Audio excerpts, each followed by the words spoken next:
L'objet de cette conférence de presse était de donner notre position sur ce mouvement, sur son état et sur ce qui se passe maintenant après la venue et le départ de M. Le Cornu. Justement, quel est votre regard sur cette crise, ce mouvement? Eh bien, écoutez, d'abord, c'est une crise sociale d'une importance extraordinaire. Depuis 2009, ça n'était pas arrivé. C'est une révolte populaire avec des travailleurs en grève et des jeunes qui manifestent sur les barrages en masse. La population s'y met et donc cela nous montre que au-delà des soignants et assimilés qui demandaient leur réintégration et qui luttaient contre le pass sanitaire et ne pas être obligés d'être vaccinés pour travailler, au-delà de cela, eh bien, il y a une véritable révolte populaire, il y a un cri de révolte de cette population et donc c'est une manifestation derrière laquelle se profilent et existent, sont exprimées des revendications différentes, des revendications nouvelles telles que augmentation des salaires, augmentation des pensions, des primes, des minima sociaux contre la vie chère, qui pénalise énormément la population et qui est en colère. Et donc nous pensons que à l'issue de ce mouvement de masse extrêmement fort, il faut que tous ces problèmes-là soient discutés, soient posés et y trouver des solutions. Alors, M. Le Cornu est venu en grand commis de l'impérialisme français représenter la grande puissance ex-coloniale et toujours coloniale et impérialiste pour affirmer la fermeté de l'État. Il n'a pas cessé de parler de ça. Il n'a pas cessé de parler des troupes qu'il a envoyées, des troupes qui vont arriver encore, de Guyane, on se demande même si ce ne sont pas des légionnaires. Donc il y a eu le bâton et une petite carotte. Et c'est là que nous disons qu'en fait nous avons déjà gagné. Nous avons gagné parce que le gouvernement a déjà reculé 3 fois la date d'échéance pour les suspensions des soignants, des pompiers et autres travailleurs assimilés à la santé, l'assistance maternelle, infirmiers maternels, etc. Donc maintenant, c'est au 31 décembre qu'ils devront se mettre en règle. Et hier, en Martinique, il a déclaré qu'il y aurait des adaptations à la loi en fonction des spécificités locales. Donc nous pensons que nous avons déjà gagné, mais ce n'est pas encore clair. Il faut clarifier cette position. Nous voulons que tous les soignants suspendus, tous les travailleurs suspendus, les pompiers suspendus soient réintégrés avec plein salaire. Et c'est là que nous aurons gagné la première manche. Ensuite, il faudra que tous les jeunes qui ont combattu sur les barrages, qui se sont mobilisés, et les familles aussi, eux, aient des emplois immédiats, pérennes et bien payés. Nous pensons que nous ne pouvons pas vivre correctement dans ce pays-là sans au moins 2000 € net par mois. Nous demandons un SMIC à 2000 € net par mois, oui, et une augmentation de 500 € uniforme pour tous, parce que sinon, face aux augmentations des prix scandaleuses dans l'essence, l'alimentation et autres, eh bien, on ne peut pas tenir, on ne peut pas vivre. Il y a d'autres revendications encore. Il y a le problème de l'eau, les incessantes coupures d'eau. C'est inadmissible. On nous dit d'année en année que ça va s'améliorer. Ça ne s'améliore pas, ça s'aggrave. On sait, le gouvernement sait, tout le monde sait qu'il ne faut pas moins de 1 milliard pour pouvoir réfectionner l'ensemble du réseau. Il n'y a pas seulement le réseau d'adduction par les tuyaux, il y a aussi les petites usines de traitement d'eau qui sont pourries et qui déversent dans la mer de l'eau polluée où nous allons nous baigner de plus en plus dans des eaux sales. Non seulement elles sont chlordécodées, mais aussi elles contiennent des matières fécales. C'est très courant.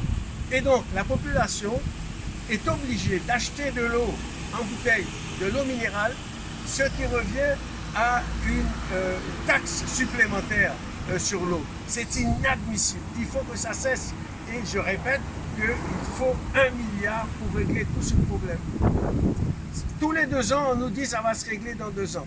Bon. La région nous dit que ce n'est pas sa compétence, c'est la compétence de l'État. Bon.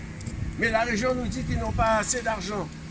Alors, l'État, effectivement, doit s'y mêler. L'État doit permettre à la population d'avoir de l'eau courante dans ses robinets tous les jours et de l'eau saine, propre et non pas polluée à toutes sortes de matières souillées. En fait, c'était une crise qui était évitable ou ça allait péter un jour? C'était inévitable. C'était inévitable puisque, voilà, nous manifestons depuis 4 mois, tous les samedis, avec des meetings tous les jeudis ou en milieu de semaine, avec pas moins de 2000 personnes au minimum. La première manifestation du 17 juillet, il y a eu au moins 8000 personnes dans les rues, presque 10 000. Samedi dernier, à Pointe-à-Pitre et à Basse-Terre, tout le monde l'a vu. Et ça, on ne le montre pas en France. Hein. On ne montre que des images où il y a quelques petits délinquants qui commettent quelques petits larcins.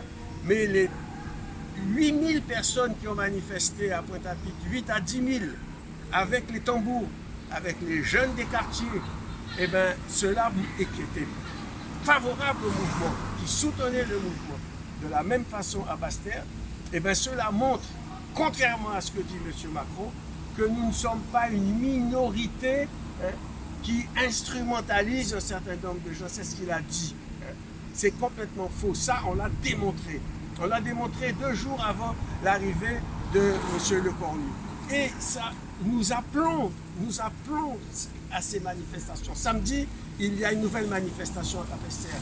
Nous appelons la population à se mobiliser en masse. Et nous les appelons aussi à remettre les barrages en place. Là où ils sont défaits par les forces de l'ordre, nous appelons les jeunes, nous appelons la population à continuer jusqu'à ce que nous ayons satisfaction. Évidemment, en faisant attention qu'il n'y ait pas de déviance, laissez passer les voitures de pompiers, les voitures les ambulances, les malades, etc. Ça c'est sûr, mais il faut remettre ces barrages le plus rapidement possible. Et nous appelons à le faire, nous appelons à renforcer cette lutte-là par tous les moyens. Il n'y a pas que les barrages, il y a les barrages, il y a les manifestations de rue, il y a les réunions par quartier. Nous appelons les jeunes qui sont sur les barrages, les autres jeunes, à constituer des comités d'action, des comités d'action dans lesquels ils vont discuter de ce qui est bon pour eux ou pas. Parce qu'il y a des réunions là avec les notables qui se feront demain ou après-demain. Mais ces notables, ce qu'ils ont dans leur tête, c'est essayer de nous proposer un changement de statut. Bon, je ne sais pas, collectivité locale, PTOM ou autonomie ou même indépendance. C'est pas ça qui nous fait peur. La question que nous posons, c'est qui dirige? Qui va diriger? Est-ce que ce seront des notables? Est-ce que ce seront encore des médecins, des avocats, des professions libérales, des chefs de service qui exploitent la population? Ou est-ce que ce sera la population, les pauvres, les malheureux? Nous luttons pour que les pauvres, les malheureux, les sans-grade, ceux qui ont 500 € comme pension, eh bien, nous pensons que c'est ceux-là qui doivent avoir voix au chapitre. Et demain, créer un parti des masses, un parti des pauvres pour avoir voix au chapitre, eux aussi. C'est ce qu'ils se sont fait entendre là, ils se sont fait voir. Tout le monde appelle les jeunes maintenant à discuter dans les mairies, etc. On les flatte tous et puis après on les oublie. Et je leur parle, aux jeunes pauvres surtout. Aux jeunes pauvres, je leur parle, je leur dis ne vous laissez pas tromper par ceux qui vous appellent à discuter maintenant. Dans quelques temps, si tout retombe, ils vont vous oublier. C'est pour ça qu'il ne faut pas faire retomber la lutte, il faut continuer la mobilisation jusqu'au bout. On parle beaucoup d'autonomie et d'indépendance depuis le début de la crise. Peut-être face à moi, quel est votre regard sur le changement de statut? Est-ce que c'est favorable à la population? c'est favorable à la population si la population gagne un mieux-être d'abord pour elle, une amélioration de ses conditions de vie. Si ça doit être un changement de statut pour que les notables et les milieux d'affaires s'organisent autour pour diriger tout le pays, ça ne changera rien pour les pauvres, ça ne changera rien pour les travailleurs qui voient une misère atroce. La misère s'accroît ici, il y a plus de 100 000 personnes qui vivent au-dessous du seuil de pauvreté. Regardez, il y a eu un petit changement en Martinique, il y a eu la CTM, il y a eu une collectivité. Rien n'a changé pour les travailleurs, rien n'a changé pour les pauvres. Ce sont les messieurs Ayotte, les Pointes, toutes les grosses familles Béquet qui dirigent l'économie du pays localement. Les travailleurs agricoles, on les fait travailler sans protection sur les habitations, alors qu'on sait que les sols sont chlordéconés. Et tout à l'avenant. Donc il y a énormément de pauvres à la Martinique, comme ici, mais ce n'est pas la CTN qui a changé quoi que ce soit.